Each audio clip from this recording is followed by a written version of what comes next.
What up, Robert? What's going on, CP3? How you doing? No, I'm not gonna do that today, man. I'm not gonna do it today. How you doing? I'm well, man. I just have a few questions for you, man. I just know a lot of times within life, we face trials and error, especially as college students. So how you feel like college students can develop resilience and persevere through challenges and setbacks? When you get to college, for me, it was the first time I didn't have a curfew. You know what I mean? Absolutely. So it's one of those things where now you're on your own, you like, man, I'm free, I got all this freedom, but you still gotta have that discipline and lock in. Ain't nobody saying don't enjoy yourself, you know what I mean? College was one of the first times I really started to feel somewhat like an adult, you know what I mean? Because you gotta manage your money as far as eating, what you don't eat, you gotta manage your time. And that's the biggest thing that I would tell people is to learn how to manage your time. That leads up to my next question. So what advice do you feel like you can give someone who is having struggles of staying motivated and focused on their academic pursuits? The biggest advice I would give to somebody is to try to figure out their why. Figure out your why, it sort of gives you purpose. And you also got to understand that can change, providing for me and my family. And then as my kids got older, it was like, I don't want them to think their daddy's sorry. You know what I mean? So that was motivation enough too. So setting goals, I think, always helps too. What lessons have you learned from dealing with setbacks when it comes to failures in your own, on the court and off the court, when it comes to academically as well? The first setbacks was my grandfather being murdered when I was 17. And that was tough. I lost my grandmother when I was 7 to lung cancer.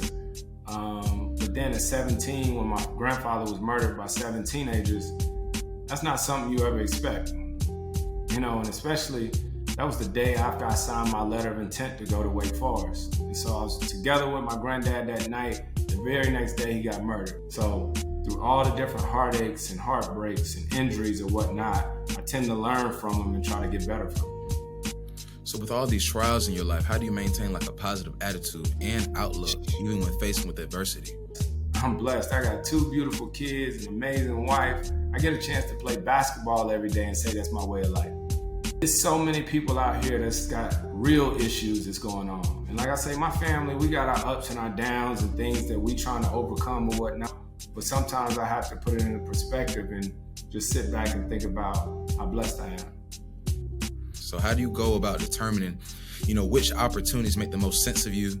How hands-on do you like to be? And which brand or product has been most rewarding for you? I'm always trying to figure out how I can be healthier, how my family can be healthier. Because at the end of the day, right, you can have all the money, all this different type of stuff, but the one thing you can't put a price on is health. And you have been very open about your personal experience when it comes to stress, anxiety, and so much more. So why has this been so important to you? And what advice do you have for someone who is struggling with their mental health right now, but are either afraid to seek resources or don't know how to? Man, that's a great question right there. And I think I'm such an advocate for it because I'm just like anybody else who kind of thought it was stupid. Now too, because I am a parent. I have kids. I have a 13-year-old son and a 10-year-old daughter.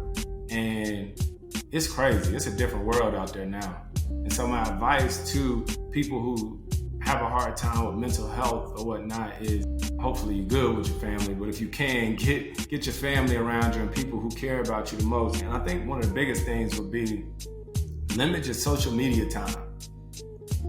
Limit your social media time and just really be present. Be present in what's real and what's going on. Well, those are all of my questions, man. Thank you for taking the time to speak with me. It really means a lot. Man, no problem. I appreciate you.